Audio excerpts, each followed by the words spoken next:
Welcome to freshers నా Telugu channel. ఈరోజు మనం NGRI రిక్రూట్మెంట్ డీటెయిల్స్ గురించి తెలుసుకుందాం. మీరు ఓన్గా రిక్రూట్మెంట్ యొక్క డీటెయిల్స్ చదవాలనుకుంటే డిస్క్రిప్షన్ బాక్స్లో లింక్ ఉంటుంది. ఆల్టర్నేటివ్గా గూగుల్కి వెళ్ళన్నా కానీ NGRI రిక్రూట్మెంట్ 2021 ఫ్రెషర్స్ నౌ అని కనుక సెర్చ్ చేసిన మా వెబ్సైట్ ద్వారా అన్ని డీటెయిల్స్ ఒకే చోట దొరుకుతాయి. టెలిగ్రామ్ యాప్లో ఫ్రెషర్స్ నౌ తెలుగు ఛానల్ని జాయిన్ అవ్వడం మర్చిపోకండి. రెగ్యులర్గా జాబ్ అప్డేట్స్ అనేవి వస్తాయి. యాప్ ఉంటే డైరెక్ట్గా జాయిన్ అవ్వాల్సిన లింక్ డిస్క్రిప్షన్ బాక్స్లో ఉంటుంది. CSIR NGRI నుంచి వేరియస్ డిపార్ట్మెంట్స్లో వేకెన్సీస్ రిలీజ్ చేశారు. దానికి సంబంధించిన డీటెయిల్స్ అఫీషియల్ నోటిఫికేషన్ ద్వారా తెలుసుకుందాం. సో ఫస్ట్ వేకెన్సీస్కి వెళ్ళే ముందు important dates. Online application starting date 13th of September నుంచి బిగిన్ అవుతుంది 9:30 AM Monday. And last date మీరు అప్లై చేయాల్సింది 15th of October 2021 Friday 6 PM లోపు మీరు అప్లై చేయాలి. అండ్ మీరు అప్లై చేసేటప్పుడు డీటెయిల్స్ అని క్లియర్గా చదివి ఇచ్చిన డేట్స్ లోపు మీరు మీ అప్లికేషన్ అనేది సబ్మిట్ చేయండి. So vacancies junior secretariat assistant, దీనికి 6 వేకెన్సీస్ ఉన్నవి. UR వాళ్ళకి 3, OBC వాళ్ళకి 2 అండ్ ST వాళ్ళకి 1. Level 2 pay scale 19,900 pay scale ఇవ్వబడుతుంది. 12th స్టాండర్డ్ పాస్ అయి ఉండాలి అండ్ కంప్యూటర్ స్పీడ్ కూడా ఉండాలి. అండ్ నెక్స్ట్ ఏజ్ లిమిట్ కనుక చూస్తే UR వాళ్ళకి 28 years of age, OBC వాళ్ళకి 31 అండ్ ST వాళ్ళకి 33 years of age. Next selected candidates, మీరు you have to do all the clerical and typing jobs and other official work ఏదైతే ఉన్నా కానీ అది మీరు టైం టు టైం కాంపిటెంట్ అథారిటీతో మీరు వర్క్ చేయాలి. జూనియర్ స్టెనోగ్రఫర్ పోస్ట్కి 1 వేకెన్సీ ఉంది. అది OBC వాళ్ళకి. Level 4 pay scale 25,500 pay scale, 12th స్టాండర్డ్తో పాటు కంప్యూటర్ టైపింగ్ స్పీడ్ కూడా వచ్చి ఉండాలి. అండ్ OBC వాళ్ళకి 30 years ఏజ్ లిమిట్ ఇవ్వడం జరిగింది. అండ్ స్టెనోగ్రఫర్ వర్క్ అనే దాంట్లో మీకు టైం టు టైం ఏదైతే కాంపిటెంట్ అథారిటీ ఏదైతే డ్యూటీస్ అసైన్ చేస్తారో ఆ డ్యూటీస్ని కూడా మీరు ఫుల్ఫిల్ చేయాలి. సో ఈ 7 పోస్ట్ ఏమైతే ఉన్నాయో 6 పోస్ట్ జూనియర్ సెక్రటరీ అసిస్టెంట్కి జనరల్ అండ్ 1 పోస్ట్ జూనియర్ స్టెనోగ్రఫర్కి అండ్ 1 పోస్ట్ అయితే ఎక్స్ సర్వీస్ మెన్కి రిజర్వ్ చేసి ఉన్నారు. And 1 post out of 6 vacancies general వాళ్ళకి, PWD వాళ్ళకి కూడా రెలవెంట్గా మీకు రిజర్వేషన్ అనేది చేసేసి ఉన్నారు. సో టోటల్గా మీకు ఈ పర్టిక్యులర్ పేతో పాటు HRA కూడా అలవెన్సెస్ ఉన్నవి. నెక్స్ట్ టైపింగ్ టెస్ట్ అనేది కండక్ట్ చేస్తారు. అది ఇంగ్లీష్ ఆర్ హిందీ. క్యాండిడేట్స్ ఎవరైతే అప్లై చేస్తున్నారో అది మీ ఆప్షన్ బట్టి మీ ఏ మీడియంలో మీరు స్కిల్ టెస్ట్ తీసుకోవాలనుకుంటున్నారో దానికి మీరు అప్లికేషన్ ఫామ్లో మెన్షన్ చేయాలి. టైపింగ్ టెస్ట్ అనేది జస్ట్ క్వాలిఫైయింగ్ మాత్రం ఉంటే సరిపోతుంది అండ్ అది కంప్యూటర్ బేస్ మీద చేయాలి. So 35 words per minute in English and 30 words per minute in Hindi అనేది మీరు టైప్ చేయగలగాలి. సో ఇక్కడ మీకు వచ్చే అలవెన్సెస్ ఏంటి అనేది ఈ సెక్షన్లో తెలుస్తుంది. So DA and HRA and transport allowances అనేది రెలవెంట్గా మీకు ఇస్తున్నారు. In addition to the emoluments benefits like medical expenses కానీ అట్లాగా ట్రావెల్, హౌసింగ్, సో ఇట్లాంటి అలవెన్సెస్ అనేది CSIR రూల్స్కి ప్రకారంగా క్యాండిడేట్కి అప్లికబుల్ అవుతాయి. Next general terms and conditions. Applicant మీ సిటిజన్ ఆఫ్ ఇండియా అయి ఉండాలి. నార్మల్ ప్లేస్ ఆఫ్ పోస్టింగ్ మాత్రం హైదరాబాద్లో ఉంటుంది. సెలెక్టెడ్ క్యాండిడేట్స్ కాంపిటెంట్ అథారిటీ ఏదైతే పోస్ట్ ఆఫ్ వర్క్ ఎనీ సెక్షన్లో ఉంటుందో ఆ సెక్షన్ డిపార్ట్మెంట్ డివిజన్ మీద ఎనీ ప్లేస్ ఇన్ ఇండియాలో మీకు పోస్టింగ్ అనేది ఉంటుంది. అప్లికెంట్స్ అప్లై చేసే వాళ్ళు ఫస్ట్ ఎసెన్షియల్ క్వాలిఫికేషన్స్ని ఎవరైతే ఫుల్ఫిల్ చేస్తారో వాళ్ళే ఫర్దర్గా మీకు ఎలిజిబిలిటీ అవుతారు. లేదంటే మీ అప్లికేషన్ అనేది డిస్క్వాలిఫై చేస్తారు అండ్ ఫర్దర్గా రిటన్ టెస్ట్ ఆర్ స్కిల్ టెస్ట్కి కూడా మీరు ఎలిజిబుల్ అవ్వరు. And next date of determining qualifications కానీ మీ ఎక్స్పీరియన్స్ని ఎట్లా క్యాలిక్యులేట్ చేసుకోవాలి. ఆన్లైన్ అప్లికేషన్ సబ్మిషన్ డేట్ ఏదైతే ఉంటుందో అక్కడికి మీకు డేట్స్ అనేది క్యాలిక్యులేషన్లోకి తీసుకుంటారు. పీరియడ్ ఆఫ్ ఎక్స్పీరియన్స్ అనేది మినిమం ఎసెన్షియల్ క్వాలిఫికేషన్స్ ఏదైతే పోస్ట్కి పెట్టి ఉన్నారో దానికి నుంచి మినిమం ఎక్స్పీరియన్స్ అనేది కన్సిడరేషన్లోకి కౌంట్ తీసుకుంటారు. PWD క్యాండిడేట్స్ ఎవరైతే ఎలిజిబిలిటీ కండిషన్స్ ఫుల్ఫిల్ చేస్తారో ఇన్స్ట్రక్షన్స్ని బట్టి కంపాక్టబుల్గా ఉంటారో వాళ్ళు also encourage to apply. And next decision of the organisation will be final. Number of vacancies అనేది ఇంక్రీజ్ అవ్వచ్చు, డిక్రీజ్ అవ్వచ్చు depending on the requirement of the organisation. Next details. Age limit and relaxations కనుక చూస్తే upper age limit 28 years ఇచ్చారు junior secretariat అసిస్టెంట్కి general వాళ్ళకి. అండ్ junior stenographer యూఆర్కి 27. ఏజ్ రిలాక్సేషన్ అనేది రిజర్వేషన్ కేటగిరీ వాళ్ళకి అప్లికబుల్ అవుతాయి. అండ్ అప్పర్ ఏజ్ లిమిట్ అనేది submission of the online application date ఏదైతే ఉంటుందో దాన్ని బట్టి ఏజ్ కన్సిడరేషన్లోకి తీసుకుంటారు. సో సిఎస్ఐఆర్ ఎంప్లాయీస్కి మాత్రం ఏజ్ లిమిట్ అనేది ఏమీ ఇవ్వలేదు. సో ఇక్కడ ఈ టేబుల్ ఫార్మాట్లో మీకు క్లియర్గా అర్థమవుతుంది ఏ కేటగిరీ వాళ్ళకి ఎంత ఏజ్ లిమిట్ ఇచ్చారు అనేసి. ఎస్సీ ఎస్టీ వాళ్ళకి 5 years, ఓబీసీ ఎన్సీ వాళ్ళకి 3 years, పీడబ్ల్యూడీ వాళ్ళకి 10 years, పీడబ్ల్యూడీ ఓబీసీ వాళ్ళకి 13 years, ఎస్సీ ఎస్టీ పీడబ్ల్యూడీ వాళ్ళకి 15 years ఇవ్వడం జరిగింది. ఎక్స్ సర్వీస్ మెన్కి 3 years deducting the military service. And regular employees ఎవరైతే గవర్నమెంట్ డిపార్ట్మెంట్స్ ఆర్ పబ్లిక్ దాంట్లో ఉన్నారో వాళ్ళకి 5 years ఇస్తున్నారు. విడోస్ ఆర్ డివోర్స్ ఉమెన్ ఎవరైతే ఉన్నారో వాళ్ళకి అప్ టు 35 years ఇస్తున్నారు. అండ్ ఇది కూడా మీరు women who are judicially separated and not married, అదే ఎస్సీ ఎస్టీ కేటగిరీ అయితే మళ్ళీ 40 years వరకు ఏజ్ లిమిట్ ఇవ్వటం అనేది జరుగుతుంది. నెక్స్ట్ సెక్షన్ కనుక చూస్తే సెలెక్షన్ ఎట్లా చేస్తున్నారు, mode of selection of the candidates. So number of candidates ఎక్కువ ఉండటం వల్ల ఫస్ట్ క్యాండిడేట్స్ని షార్ట్ లిస్టింగ్ చేయడం జరుగుతుంది.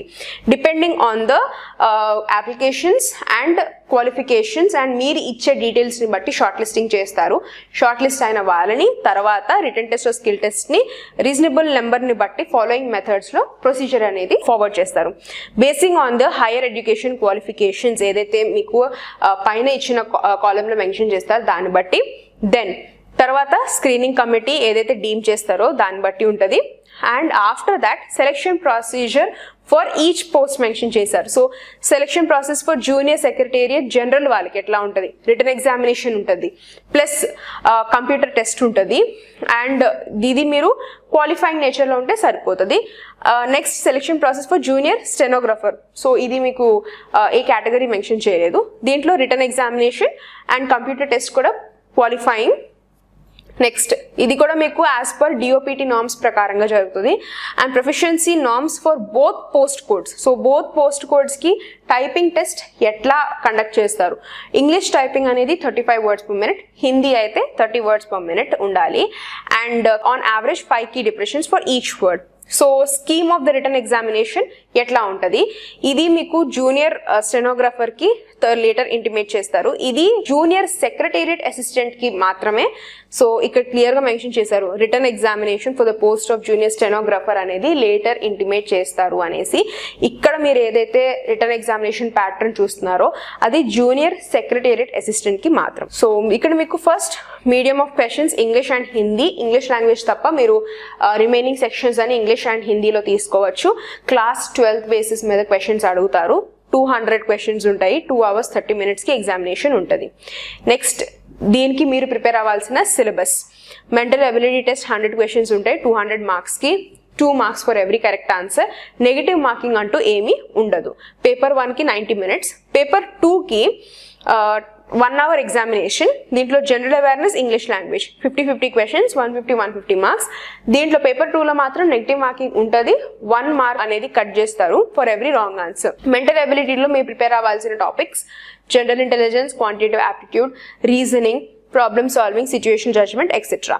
సో సెకండ్ పేపర్ అనేది ఎవరైతే minimum threshold marks paper 1లో కన్సిడర్ చేస్తారో దాన్ని బట్టి పేపర్ 2 అనేది కన్సిడరేషన్లోకి తీసుకుంటారు. అండ్ సో ఇప్పుడు బేసిక్ డీటెయిల్స్, వేకెన్సీస్ అండ్ ఎట్లా సెలెక్ట్ చేస్తారు క్యాండిడేట్స్ అని తెలుసుకున్నాం. మీరు ఎట్లా అప్లై చేయరు, ఒకవేళ మీరు ఎలిజిబుల్ అయి ఉన్నారు, మీకు అన్ని క్రైటీరియా ఫిల్ చేశారు అండ్ అప్లికేషన్ ప్రొసీజర్ ఎట్లా చేయాలి అనేది ఈ సెక్షన్లో మీకు తెలుస్తారు. అప్లికేషన్ మాత్రం ఓన్లీ ఆన్లైన్ ద్వారా అప్లై చేయాలి. ఆన్లైన్లో మీకు లింక్ దొరుకుతుంది. ఎక్కడ దొరుకుతుంది, ఇక్కడ ఇచ్చిన వెబ్సైట్లో దొరుకుతుంది. ఇదే నోటిఫికేషన్ లింక్ డిస్క్రిప్షన్ బాక్స్లో ఉంటుంది. యాక్సెస్ చేసి ఇదే లింక్ని మీరు యాక్సెస్ చేస్తే ఇన్స్ట్రక్షన్స్ని ఫస్ట్ అన్ని క్లియర్గా చదవండి. ఆ తర్వాత క్లియర్గా మెన్షన్ చేసిన ఇన్స్ట్రక్షన్స్ని ఫాలో అవుతా అప్లికేషన్ ఫామ్ ఫిల్ చేసి 100 rupees అప్లికేషన్ ఫీజ్ ఫిల్ చేసిన తర్వాత మీరు మీ అప్లికేషన్ని సబ్మిట్ చేయాలి.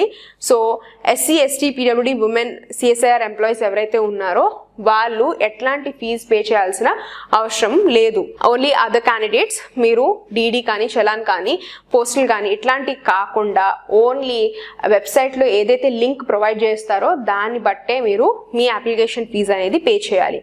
పేమెంట్ డీటెయిల్స్లో మీకు రిసీట్ నెంబర్, చలాన్ నెంబర్ అనేది మెన్షన్ చేయడం వెరీ ఇంపార్టెంట్. అప్లికేషన్ మీ ప్రింట్అవుట్ తీసుకోండి సబ్మిట్ చేసినప్పుడు. అండ్ ఆల్సో ఫీజ్ పేమెంట్ చేసిన తర్వాత ఈ రిసీట్ చలాన్ కూడా మీరు ప్రింట్ చేసుకుని పెట్టుకోండి, ఫర్దర్గా మీకు యూజ్ అవుతుంది. Next, candidates are also required మీరు ఫోటోగ్రాఫ్ని 40 KB లోపు మీరు మీ ఫోటోగ్రాఫ్ని అటాచ్ చేయాలి. అండ్ ఆల్సో సిగ్నేచర్ 20 KB లోపు. అండ్ డాక్యుమెంట్స్, సర్టిఫికేట్స్ అన్నీ మీరు ఇంగ్లీష్ ఆర్ హిందీలో ఉండాలి. ట్రాన్స్క్రిప్ట్స్ ఒకవేళ కనుక హిందీ ఆర్ ఇంగ్లీష్లో కనుక లేకపోతే compulsory gazetted officer or notary అన్న చేపించి అప్పుడు మీ సర్టిఫికేట్స్ అనేది సబ్మిట్ చేయండి. Next, essential qualifications regarding your IDs కానీ అదర్ రెలవెంట్ డాక్యుమెంట్స్, కాస్ట్ కానీ ఇట్లాంటి డాక్యుమెంట్స్ అన్ని మీరు అటాచ్ చేసి సబ్మిట్ చేయాలి. ఒకవేళ మీరు మీ యూనివర్సిటీలో CGPA స్కోర్స్ గ్రేడ్స్ లాగా ఉంటే కనుక అది మీరు పర్సంటేజ్కి కన్వర్ట్ చేసి దాన్ని బట్టి మీరు అప్లికేషన్ ఫామ్లో మెన్షన్ చేయాలి. అండ్ నెక్స్ట్, అప్లికెంట్స్ ఎవరైతే ఆల్రెడీ వర్కింగ్ ఉన్నారో government or any public sectors ఎక్కడైనా వర్క్ చేస్తున్నా కానీ నో అబ్జెక్షన్ సర్టిఫికేట్ అనేది కూడా మీరు అటాచ్ చేయడం very important. And A documents upload చేయాలనేది చెక్ లిస్ట్ ఇక్కడ పెట్టారు. ఇది 10 MB కన్నా ఎక్కువ ఉండకూడదు. సో ఈ డాక్యుమెంట్స్ అన్ని మీరు పక్కన పెట్టుకుని ఆ తర్వాత మీ అప్లికేషన్ ప్రొసీజర్ అన్ని స్టార్ట్ చేయండి. 10th class certificate, 12th certificate, degree, PG, NOC, cost, short hand certificate ఒకవేళ ఉంటే. అండ్ అదర్స్ అంటే ఇంకా మీరు ఏమైనా ఎక్స్ట్రా సర్టిఫికేషన్స్ చేసినా, diplomas like 6 months short term courses చేసినా కానీ అది కూడా ఎలిజిబుల్. లైక్ మీరు ఉంటే కనుక మీరు అటాచ్ చేసుకోవచ్చు. ఇంకా ఫర్దర్గా ఏమన్నా ఇన్ఫర్మేషన్ కనుక కావాలి, ఏం అప్డేట్స్ కనుక మీకు తెలుసుకోవాలి అండ్ ఎనీ లేటెస్ట్ ఇన్ఫర్మేషన్ రిక్రూట్మెంట్కి సంబంధించినవన్నీ ఇక్కడ ఇచ్చిన వెబ్సైట్ ద్వారా మీకు తెలుస్తుంది.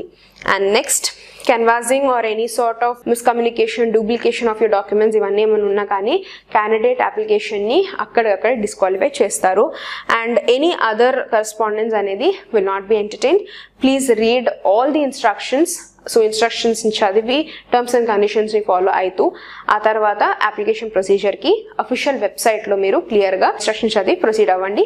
ఇక్కడ కూడా మీకు లింక్స్ ఇచ్చారు, ఇక్కడ నుంచి అన్నా కానీ మీరు డైరెక్ట్గా మీ అప్లికేషన్ ప్రొసీజర్ అనేది స్టార్ట్ చేసుకోవచ్చు. అండ్ నెక్స్ట్, డీటెయిల్స్ ఆన్సెక్షన్స్ ఉంటాయి నోటిఫికేషన్లో. అంటే జస్ట్ మీకు పర్టికులర్ డివిజన్కి ఏమేమి ఇన్స్ట్రక్షన్స్ ఇచ్చారు అనేది. ఎక్స్ సర్వీస్ మెన్ అంటే ఎవరు ఎక్స్ సర్వీస్ మెన్ కింద కన్సిడరేషన్లోకి తీసుకుంటారు. ఎవరైతే మీరు ఏదో ఒక ర్యాంక్ పొజిషన్లో in army, navy or air ఫోర్స్లో కానీ యూనియన్లో కానీ వాళ్ళు చేసి ఉన్నా కానీ వాళ్ళని ఎక్స్ సర్వీస్ మెన్గా తీసుకుంటారు.